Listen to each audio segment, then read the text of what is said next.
마태복음 10장 24절에서 33절 말씀을 우리 한 절씩 교대로 봉독하겠습니다. 제자가 그 선생보다 또는 종이 그 상전보다 높지 못하나니 제자가 그 선생 같고 종이 그 상전 같으면 조카도다. 집주인을 바알세불이라 하였거든 하물며 그 집 사람들이랴. 그런즉 그들을 두려워하지 말라. 감추인 것이 드러나지 않을 것이 없고 숨은 것이 알려지지 않을 것이 없느니라.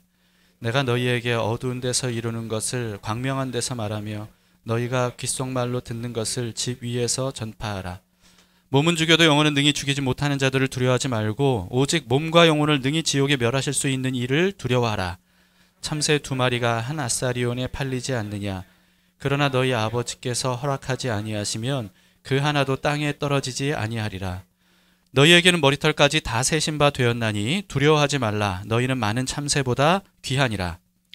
누구든지 사람 앞에서 나를 시인하면 나도 하늘에 계신 내 아버지 앞에서 그를 시인할 것이요. 함께 누구든지 사람 앞에서 나를 부인하면 나도 하늘에 계신 내 아버지 앞에서 그를 부인하리라. 아멘. 네, 예수님의 말씀입니다.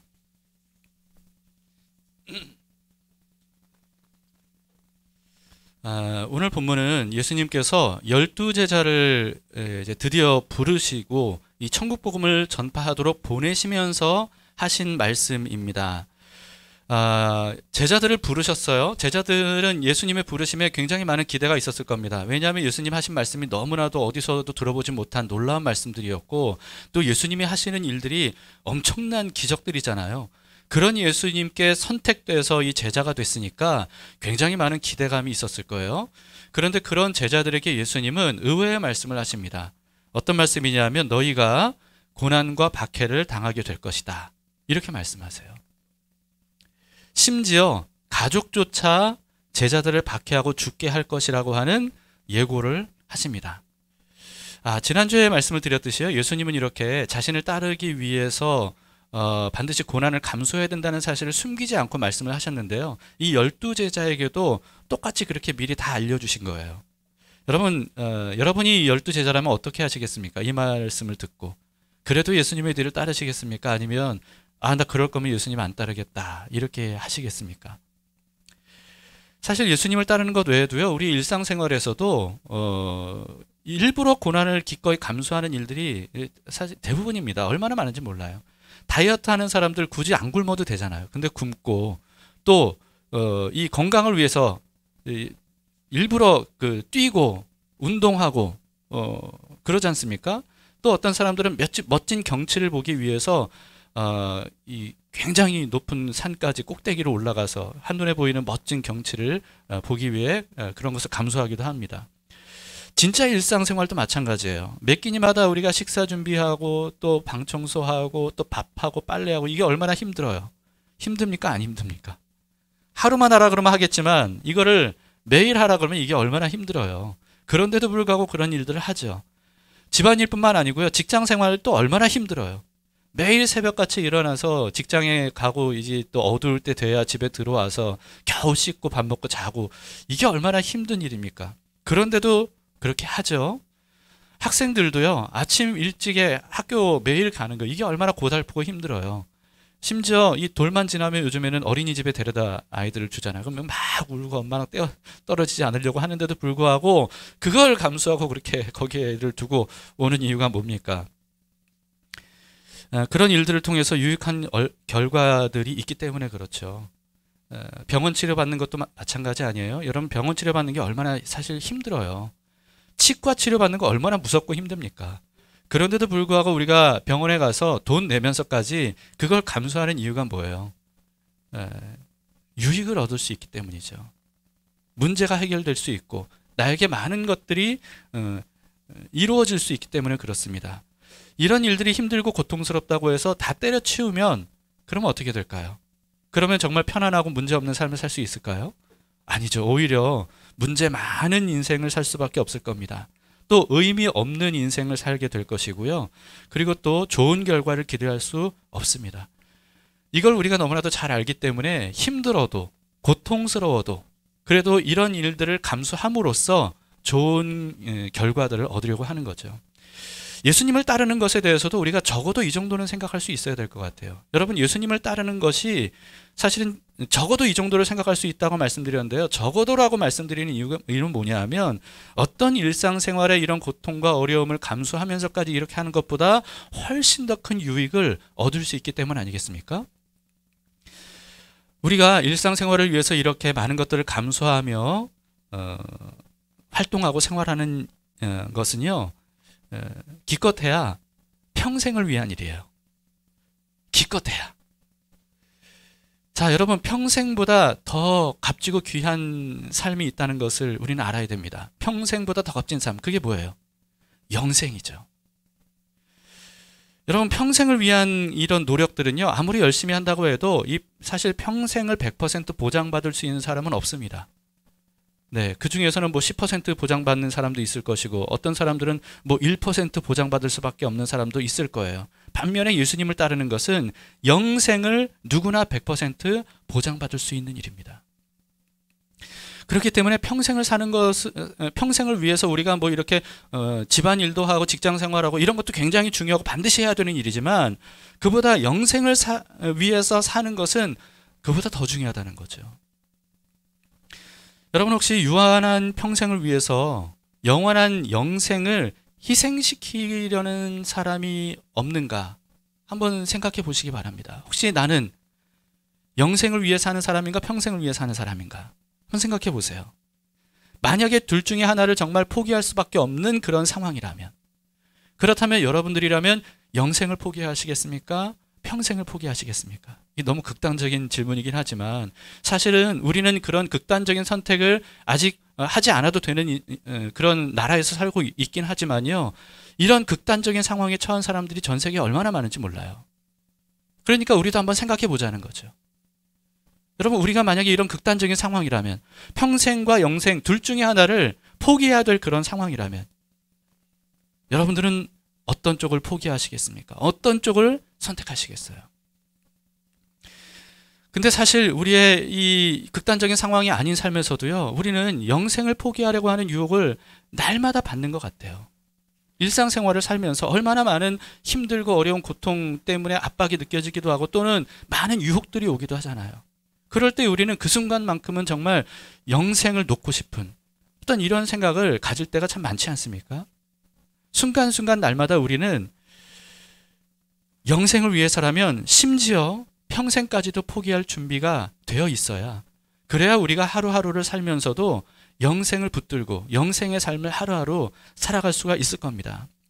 그래서 예수님은 평생 고난을 당하는 한이 있더라도 예수님을 따르라고 그렇게 말씀하고 있는 거예요.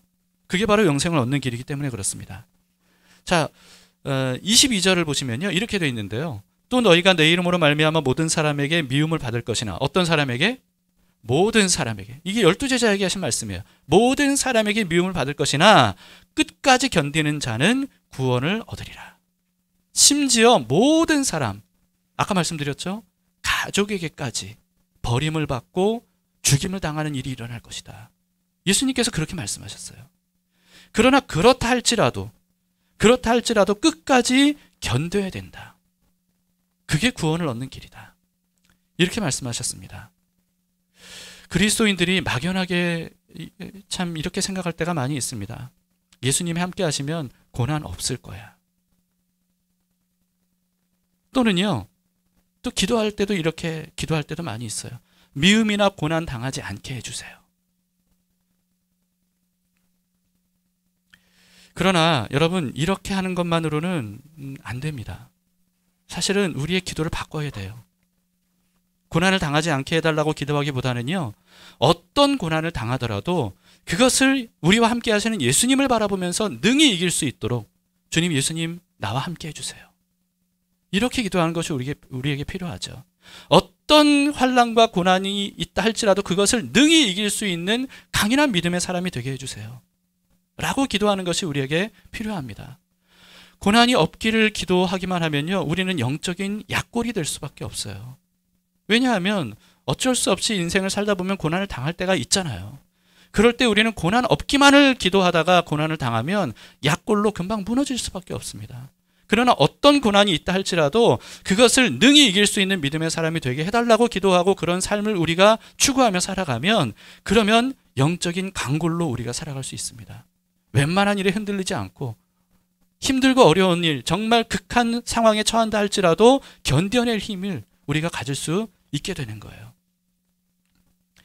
예수님께서 함께 하시면 우리는 어떤 고난이 와도 이겨낼 수 있습니다.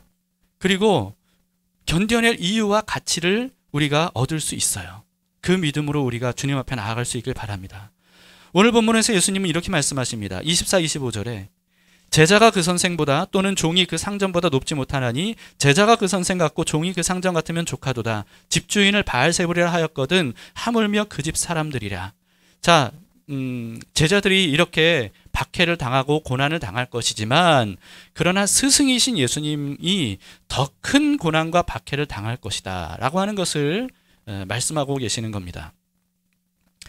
예수님께서 당하는 고난과 박해와 죽음은요, 예수님 스스로를 위한 게 아니었죠. 우리를 위해서 예수님께서 자진해서 당하신 일들이었습니다. 그 덕분에 우리는 영원한 고난과 영원한 죽음을 면할 수 있게 됐어요. 그래서 이 땅에서의 유한한 고난과 유한한 죽음에 대해서는 우리가 이제는 능히 두려워하지 않고 받아낼 수 있는 그런 믿음과 은혜를 우리에게 주신다라고 하는 겁니다. 우리는 영생을 이미 보장받을 수 있게 된 사람이에요. 그래서 고난과 역경이 있을 때 히브리서는 이렇게 하라고 우리에게 알려주고 있습니다. 히브리서 12장 2절 3절인데요. 믿음의 주여 또 온전하게 하시는 이 예수를 바라보자. 우리를 온전하게 하시는 이 예수님을 바라보면 그분은 어떤 분이라는 거예요. 그분은 그 앞에 있는 기쁨을 위하여 십자가를 참으사 부끄러움을 개의치 아니하시더니 하나님 보좌 우편에 앉으셨느니라. 십자가의 고통과 아픔과 죽음을 주님께서 이렇게 개의치 않으셨어요. 왜죠? 앞에 있는 기쁨을 위하여. 예수님에게 있는 앞에 있는 기쁨이 뭐예요? 사랑하는 수많은 사람들을 구원할 수 있다는 거 아니겠어요? 수많은 성도들을 구원하는 것. 예수님께서 행하시는 그 일을 통해서. 그리고 부활의 영광이죠. 이것을 위해서 현재의 십자가의 고난과 죽음을 개의치 않으셨다는 거예요. 그 예수님을 바라보자는 거죠.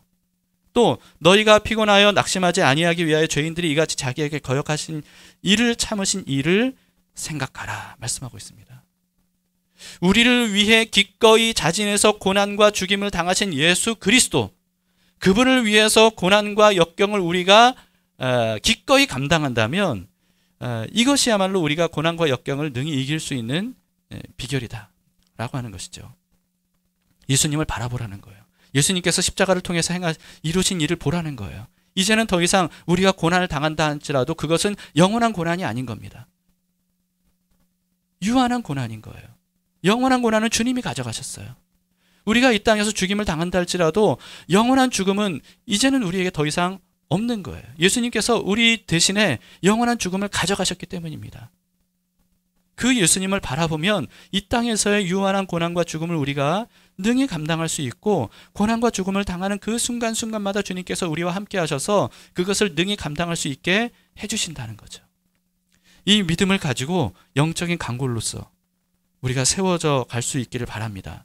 그리고 그렇게 되면요, 우리가 당하는 고난이 더 이상 억울하지 않고요, 그리고 오히려 고난 당하는 것에 감사와 영광을 느끼게 됩니다. 거기까지 우리가 나가면 얼마나 좋겠어요. 주님을 위해 당하는 고난과 역경은 감사할 일이고 영광스러운 일이다 라고 하는 겁니다. 로마서 8장 17, 18절에 바울이 이렇게 말하죠. 자녀이면 또한 상속자 곧 하나님의 상속자요 그리스도와 함께 한 상속자니 우리가 그와 함께 영광을 받기 위하여 고난도 함께 받아야 할 것이니라. 네, 우리가 고난받는 것은 무엇을 위한 거예요? 영광을 위한 거예요. 영광을 위한 것. 생각하건대 현재의 고난은 장차 우리에게 나타날 영광과 비교할 수 없도다. 여러분, 이 땅에서 우리는 고난을 당한다 할지라도요, 그거는 정말 수지 맞는 일이에요.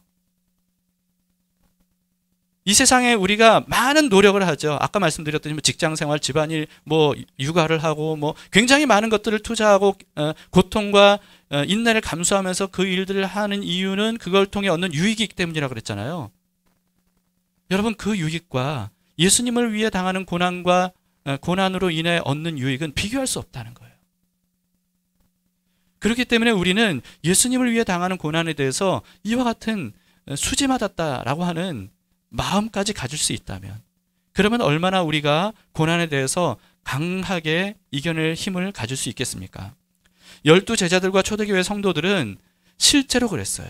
예수님을 위해서 고난당하는 것, 고난당할 수 있다는 그 자체에 대해서 감사하고요, 찬양하고요, 그리고 또 영광스럽게 여겼어요. 매를 맞는데도 하나님께 찬양했어요. 예수님을 위해 이렇게 매 맞게 하시니 감사합니다. 이게 어느 정도 돼야 이렇게 될 수 있을까요? 네, 그런데요, 12 제자의 이 못난 모습들을 우리는 성경을 통해 볼 수 있잖아요. 이런 사람들도 이렇게 될 수 있다는 거예요. 그렇다면 우리도요, 거기까지 갈 수 있다는 겁니다. 이 비밀을 알려면 예수님을 위해 직접 고난을 기꺼이 감수해 보는 것밖에 없어요. 어떻게 여러분, 그럴 마음의 준비가 되셨습니까? 진짜 예수님을 위해 직접 고난을 기꺼이 감수하겠다라고 하면서 삶을 살면, 12 제자와 초대교회 성도들이 이렇게 고난받는 것을 기뻐하고 또 감사하고 영광스럽게 여겼던 것이구나 하는 것을 몸소 경험할 수 있게 되겠죠. 제자들에게 앞으로 박해를 당할 것이라고 예고하신 예수님은요, 오늘 본문 26, 또 28, 31절에서 3번 반복해서 말씀하고 계십니다. 자, 뭘 반복하고 말씀하시죠? 두려워 말라. 두려워하지 말라. 이렇게 3번 오늘 본문에서 반복해서 말씀을 하시는 겁니다. 여러분, 고난에 대해 두려워하지 마시기 바랍니다. 전 세계 고난받는 그리스도인들을 위해서 설립된 순교자의 소리, 순교자의 소리. 이 순교자의 소리는요, 공산당에게 끔찍한 고문을 오랫동안 당했던 리처드 원브란트 목사님이 설립한 단체입니다. 선교단체. 우리 교회에서는 이 원브란트 목사님의 수기인 그리스도를 위한 고난이라는 책을 필독서로 함께 읽었었고요. 그리고 영화도 함께 봤었습니다. 이 원브란트 목사님은요, 14년 동안 감옥 생활을 하면서 끔찍한 고문을 굉장히 많이 당했고요. 정말 인간성을 완전히 말살하는 어떤 그런 수치와 모멸을 당하기도 하고, 그리고 그 당시로서는 치료 방법이 없는 결핵에 걸리기도 해서 죽을 뻔한 적이 여러 번 있었던 분입니다. 어느 날은 이와 같이 너무나도 끔찍한 삶에 대해서 두려워하고 절망하고 낙심하면서 한밤중에 하나님께 기도했다고 해요. 기도했을 때 하나님과의 대화가 시작이 된 겁니다. 그때 하나님께서 이렇게 말씀하셨대요. 너는 성경에 두려워 말라는 말씀이 몇 번 나오는지 아느냐. 그 질문에 답하기 위해서 원버튼 목사님이 성경을 뒤져가면서 세봤다고 합니다. 총 366번이 나오더래요. 그러면서 하나님과의 대화를 통해서 1년에 365일인데 4년마다 한 번씩 돌아오는 윤년까지 하나님께서 계산을 해서 1년 내내 날마다 두려워 말라라고 하나님께서 우리를 위로하시고 격려하시는구나 하는 것을 깨닫게 되면서 그날 큰 힘과 용기를 얻어냈다고 합니다. 그 힘과 용기로 끝까지 이 고난을 이겨낼 수 있었다고 해요. 그런데 여러분, 하나님께서 두려워 말라라고 하는 것은요, 고난 없을 거니까 더 이상 두려워하지 않아도 돼, 이런 뜻은 아니에요. 고난을 없애주시겠다는 뜻이 아닙니다. 고난을 당하더라도 두려워하지 말라라고 하는 거예요. 고난을 당하더라도 두려워하지 말라. 오늘 본문에서는요, 그 이유를 3가지로 알려주고 있습니다. 첫째는 26절이에요. 26절을 다시 보시겠습니다. 그 다음 구절, 다음을 넘겨요. 그런즉 그들을 두려워하지 말라. 감추인 것이 드러나지 않을 것이 없고 숨은 것이 알려지지 않을 것이 없느니라. 네, 두려워하지 말라고 하셔요. 왜 두려워하지 말라는 겁니까? 감춰진 것이 드러나지 않을 게 없고 숨은 것이 알려지지 않을 게 없다. 감춰진 모든 것들은 이제 다 드러나게 될 것이다. 숨겨졌던 모든 것들도 다 드러나게 될 것이다. 이런 말씀이에요. 여러분, 하나님과 하나님 나라는 눈에 보이지 않습니다. 그래서 육에 속한 사람에게는요, 감춰져 있어요. 그러나 모든 사람들에게 반드시 드러나게 될 날이 온다는 거예요. 반드시 그날이 오게 된다는 거예요. 그날이 오면 무신론자들도, 타종교인들도, 심지어 반기독교인들도 하나님을 더 이상 부인할 수 없게 돼요. 하나님 나라를 더 이상 부인할 수 없게 돼요. 성경이 말씀하고 있는 예수 그리스도의 복음이 진리라는 사실을 부인할 수 없게 될 겁니다. 다 드러나게 될 것이기 때문에 그래요. 그로 인해서 그동안 예수님 때문에 고난을 감수하면서까지 믿음을 버리지 않았던 제자들과 수많은 그리스도인들의 믿음이 맞았다는 사실이 100% 확실하게 증명이 될 겁니다. 그렇게 되면 그리스도인들은 그날에 기쁨과 감사와 찬양을 부르게 될 것이고요. 그리고 그리스도인들을 그토록 두렵게 했던, 박해했던 사람들, 이들이 두려움과 공포에 벌벌 떨게 될 거예요. 이 사실을 요한계시록에서도 우리에게 알려주고 있습니다. 그런 날은 반드시 올 것이라고 주님께서 약속하셨어요. 그렇기 때문에 두려워 말라. 이 고난은 유한한 것이다. 그리고 그 고난 중에 내가 항상 함께하고 있다. 말씀하시는 거죠. 둘째는 28절입니다. 몸은 죽여도 영혼은 능히 죽이지 못하는 자들을 두려워하지 말고 오직 몸과 영혼을 능히 지옥에 멸하실 수 있는 이를 두려워하라. 왜 두려워하지 말라는 겁니까? 사람은 절대로 영혼을 죽일 수 없기 때문이에요. 사람뿐만 아니죠. 이 세상에 우리에게 고난과 죽음을 주는 모든 것들은요, 우리의 영혼만큼은 죽일 수 없다는 거예요. 어느 누구도, 어느 무엇도. 그렇기 때문에 중요한 것은 우리의 영혼이 살아있다는 사실이에요. 우리의 영혼이 살아있다. 여러분, 우리의 영혼이 살아있기만 하면, 그러면 이 몸은요, 어차피 나중에 영원한 부활의 몸으로 갈아입게 될 겁니다. 그렇기 때문에 영혼을 죽이지 못하고 몸만 죽일 수 있는 자들에 대해서 두려워할 필요가 없다. 이 몸은 영혼만 살아있으면 그러면 갈아입게 될 거야. 영원히 고통도 없고 늙지도 않고 병들지도 않고 장애도 없고 죽음도 없는 새 몸으로 입게 될 거야. 그러니까 이 땅에서의 이 어차피 죽고 썩어 없어질 몸에 대한 것에 대해서 더 이상 두려워하지 말라 말씀하시는 것이죠. 셋째는 29절에서 31절입니다. 참새 2마리가 한 앗세르에 팔리지 않느냐? 그러나 너희 아버지께서 허락하지 아니하시면 그 하나도 땅에 떨어지지 아니하리라. 너희에게는 머리털까지 다 세신 바 되었나니 두려워하지 말라. 너희는 많은 참새보다 귀하니라. 이 말씀을 오해해서는 안 됩니다. 이 말씀 역시 너희는 고난도 죽음도 당하지 않을 거야, 이런 뜻이 아니에요. 여러분, 참새가 하늘에서 떨어지는 일이 있습니까, 없습니까? 참새가 죽습니까, 안 죽습니까? 죽는 일들이 있죠. 그런데 중요한 건 뭐예요? 하나님은 그것도 다 아시고 그 일도 허락하신 일이다 라고 하는 거예요. 그리스도인들의 박해와 죽음도, 고난과 죽음도 마찬가지라는 겁니다. 고난과 죽음이 없을 것이다, 이런 뜻이 아니에요. 그게 아니라 고난과 죽음을 당한다 할지라도 그것을 하나님이 다 아신다. 모르고 당하시는 일이 아니다. 하나님은 다 아시는데 때로는 그것을 허락하신다. 모든 것을 주관하시는 하나님께서 허락하신다면, 그렇다면 그 일도 우리에게 유익을 가져다 주는 일임을 우리는 믿음으로 받아들일 수 있어야 됩니다. 이 말씀을 저는 생각하면서 충성이라고 하는 단어가 생각이 났어요. 충성. 우리 현대인들은요, 사실 충성이라는 개념 자체가 굉장히 희미해진 것 같습니다. 그런데 그러다 보니까 오늘 말씀도 이게 잘 받아들이기 어렵고 너무 이게 공감이 안 되는 그런 말씀일 수 있어요. 근데 충성이라는 개념을 우리가 억지로라도 한번 생각해 보면 그러면 어렴풋하게 이해할 수 있지 않을까 생각이 됩니다. 충성스러운 사람이 가장 영광스럽게 여기는 게 뭐겠습니까? 충성스러운 사람이 가장 영광스럽게 여기는 것. 그것은 자신이 충성하는 대상을 위해 희생하고 헌신했을 때, 그럴 때 이 충성하는 그 대상이 나를 알아주고 치하해 주는 것, 그것보다 더 큰 영광이 없는 거예요. 그래서 우리가 성경을 보거나 또는 여러 그동안의 과거의 역사들을 보면요, 이와 같이 충성스러운 사람은 자신이 충성하는 대상을 위해서 고난당하고 심지어 죽임당하는 것까지도 영광스럽게 여기죠. 자신이 충성하는 대상에 칭찬 한마디, 인정 한마디, 그것으로 충분하고 그것만으로 기뻐할 수 있는 거예요.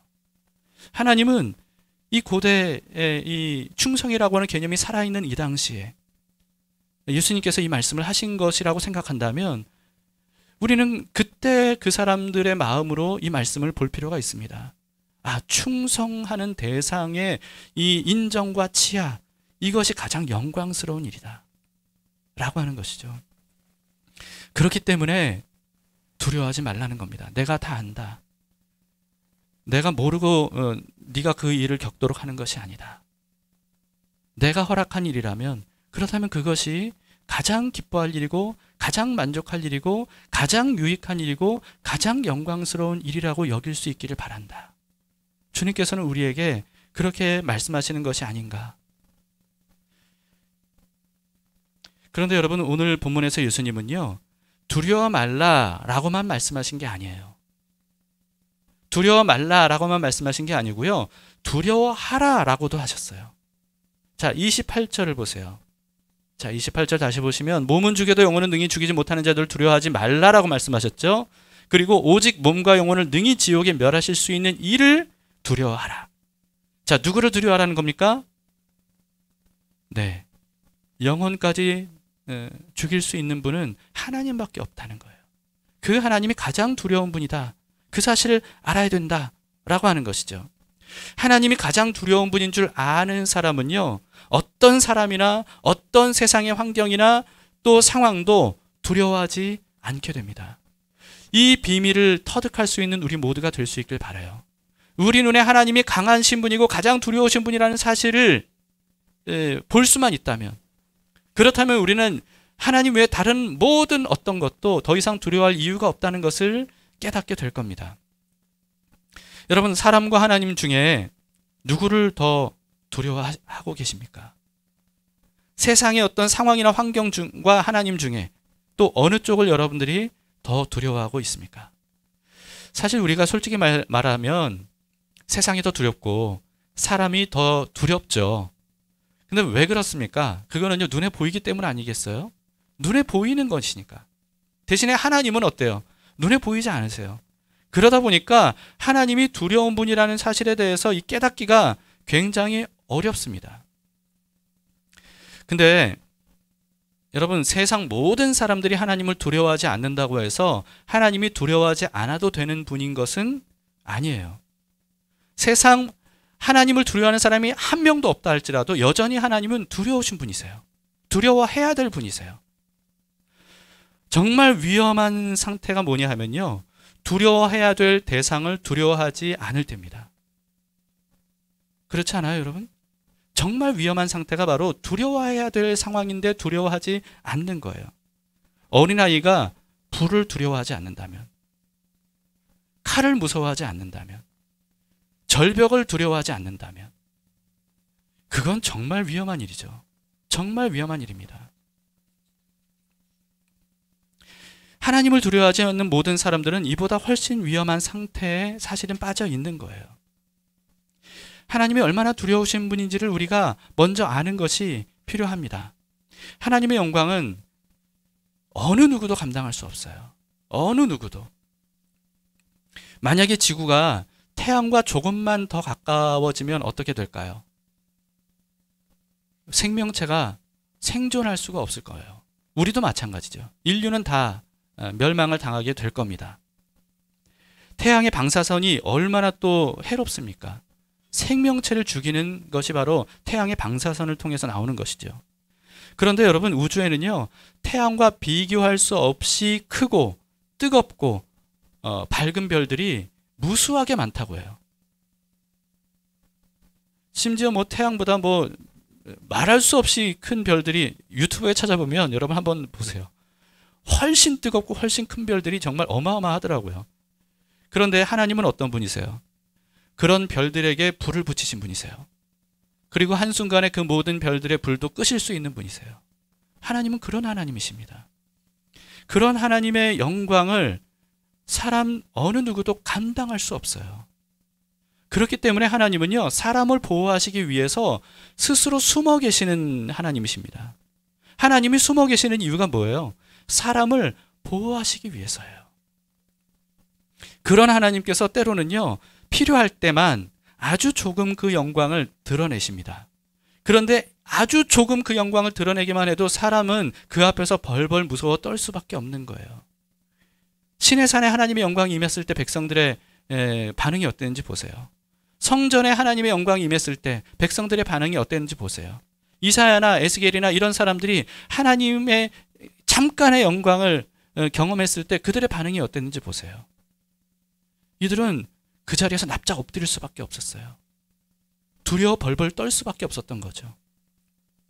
그런데 여러분, 이렇게 말로 표현할 수 없을 정도로 크고 영광스럽고 위대하시고 두려우신 하나님이 바로 우리의 아버지시라는 거예요. 우리의 아버지가 어떤 분이에요?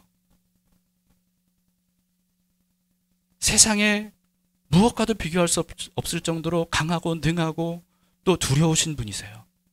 어느 누구도 그 앞에서 감히 대들 수 없는 하나님이 우리의 아버지세요. 그분이 바로 우리의 아버지시고 우리의 아버지가 바로 그런 분이라는 사실을 우리가 믿고 바라보게 되면 두려워할 필요가 없다는 겁니다.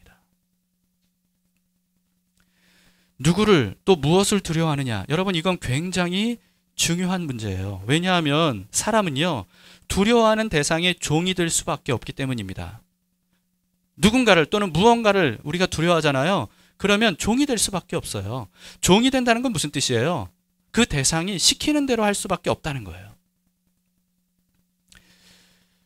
그래서요, 사람을 두려워하는 사람, 사람을 가장 두려워하는 사람은 사람의 종이 될 수밖에 없는 겁니다. 어떤 세상의 현실, 상황 이런 것들을 두려워하는 사람은 그것의 종이 될 수밖에 없어요. 시키는 대로 복종하게 되는 거죠. 바울은 이렇게 말했습니다. 로마서 6장 16절에서 너희 자신을 종으로 내주어 누구에게 순종하든지 그 순종함을 받는 자의 종이 되는 줄을 너희가 알지 못하느냐? 혹은 죄의 종으로 사망에 이르고 혹은 순종의 종으로 의에 이르느니라. 누구에게 순종하든지 그 순종하는 대상의 종이라는 사실을 알아야 된다는 거예요. 그래서요, 여러분, 누구를 두려워하느냐가 누구에게 순종하느냐를 결정하고요, 누구에게 순종하느냐가 누구의 종이냐를 결정하는 거예요. 그래서 우리가 누구를 두려워하고 사느냐, 이게 굉장히 중요한 문제입니다. 다시 한번 묻겠습니다. 여러분, 사람과 하나님 중 누구를 더 두려워하시겠습니까? 누구를 더 두려워하고 있습니까?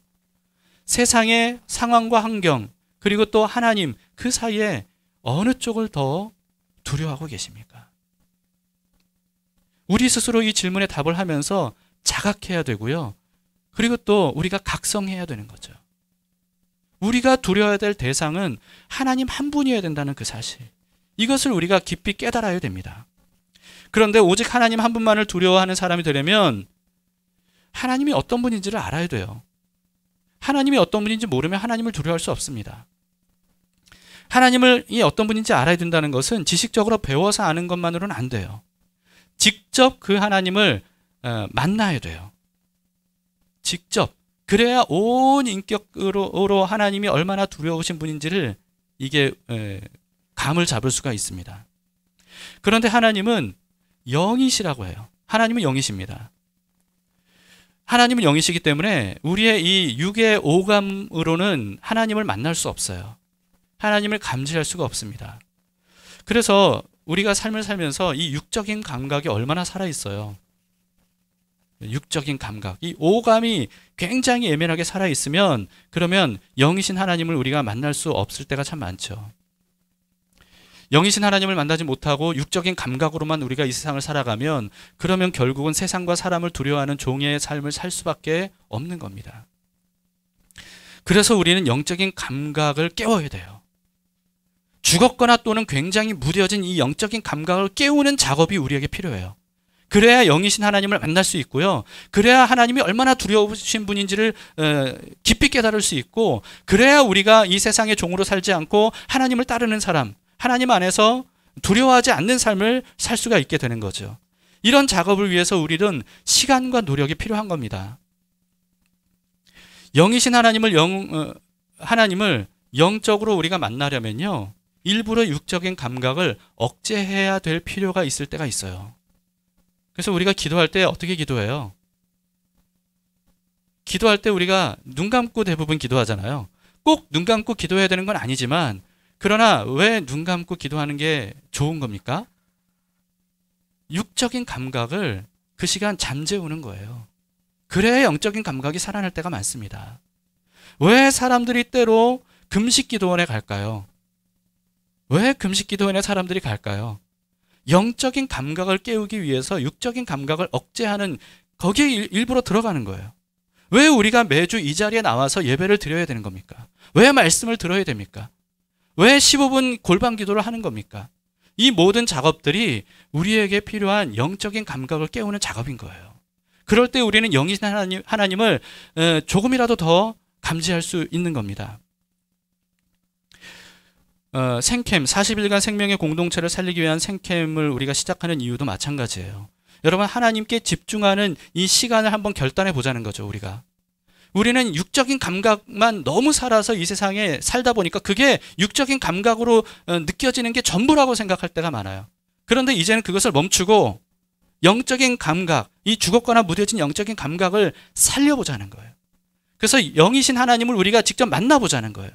그동안 귀로만 들었고 눈으로만 성경을 보면서 육적인 감각으로만 하나님을 대면하고 했던 그것을 넘어서서 이제는 영적인 감각을 깨우쳐서 영이신 하나님을 직접 만나는 작업을 우리가 하자는 겁니다.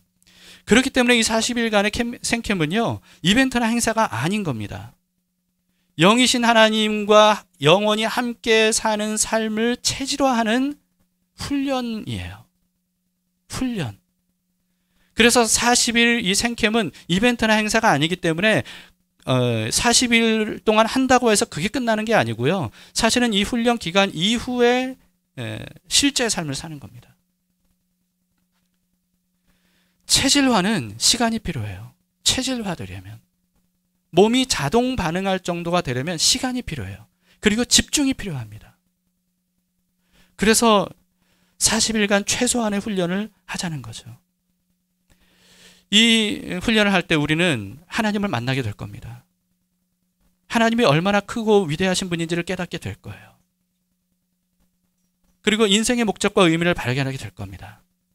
그럼으로써 이 두려워 보이는 세상의 수많은 사람들과 정말 세상의 거친 파도처럼 밀려오는 이런 상황들과 환경들, 그동안 거기에 짓눌려 살았다면 하나님을 만남으로 인해서, 그럼으로써 이제는 그 모든 것들을 거슬러 올라가는 생명력 가득한 인생으로 바꿔지리라 믿습니다.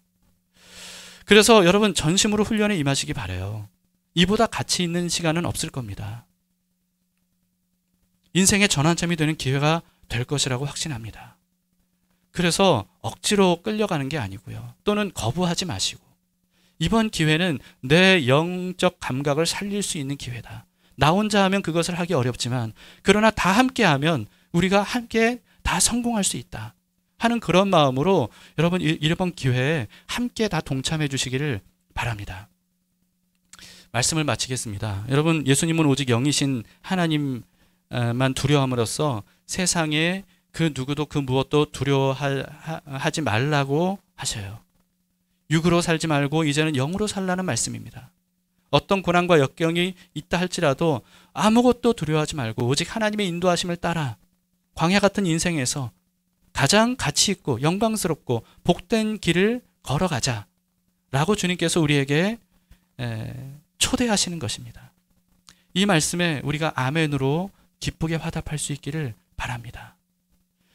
우리는 영생은커녕 평생도 우리의 지혜와 힘과 능력으로는 보장받을 수 없는 연약하고 무능한 존재라는 사실, 이것을 우리가 깨달아야 됩니다. 그런 우리에게 전지전능하신 하나님께서, 가장 두려우신 하나님께서 우리에게 아버지가 되어주겠다고 찾아오셨어요. 하나님을 붙드세요. 하나님을 만나세요. 영적 감각을 깨워서 하나님이 살아계심을 직접 경험하기를 갈망하세요. 그럼으로써 우리가 이제는 새로운 삶을 시작할 수 있기를 바랍니다. 아멘. 자리에서 일어납시다.